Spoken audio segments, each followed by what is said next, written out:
It all began in the sweltering heat of an English summer, where the suburban quiet of Privet Drive felt more like a prison than a home.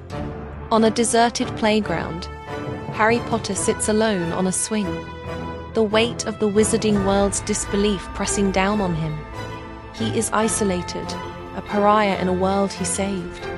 Haunted by the ghost of Cedric Diggory and the return of a dark lord no one believes is back, the silence is a suffocating blanket, a prelude to the storm that is about to break over his life and change everything.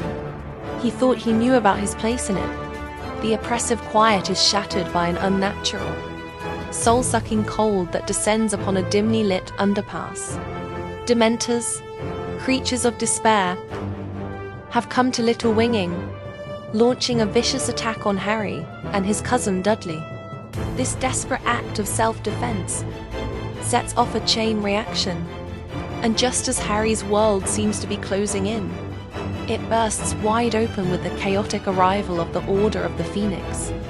He is whisked away from the Dursleys' house, only to be thrown into the heart of the conflict, a disciplinary hearing at the Ministry of Magic, where he stands trial not just for using underage magic, but for telling a truth the world refuses to hear.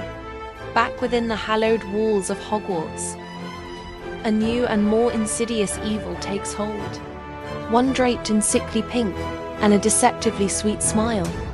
Dolores Umbridge, the Ministry's High Inquisitor, begins her reign of tyranny, outlawing defensive magic and imposing a rigid, cruel order on the students. But where the light is suppressed, it finds a way to shine brighter. In secret, under Harry's tutelage, a group of defiant students form Dumbledore's army, a rebellion born from necessity. Their training is put to the ultimate test when a terrifying vision of his godfather's torture sends Harry and his friends racing to the Department of Mysteries, plunging them into a desperate battle against Voldemort's Death Eaters. In the chaotic clash of spells and shattering glass, victory is stolen by an unbearable loss. Harry watches in horror as his godfather, Sirius Black, is struck by a curse and falls through a mysterious, whispering veil, lost to him forever. The raw, uncontainable grief that follows is a force of nature, but it leads to a moment of devastating clarity. In his office, surrounded by the wreckage of Harry's rage, Dumbledore finally reveals the secret he has harbored for years. The prophecy that binds Harry and Voldemort together, declaring that neither can live while the other survives.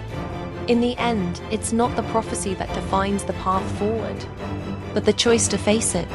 Standing on the station platform, surrounded by the friends who fought and bled beside him, Harry Potter is no longer just the boy who lived. He is a leader forged in grief and strengthened by loyalty. The battle was lost, but the war has just begun, and he is finally ready to fight it, not as a solitary hero, but as one of a determined few, united against the encroaching darkness.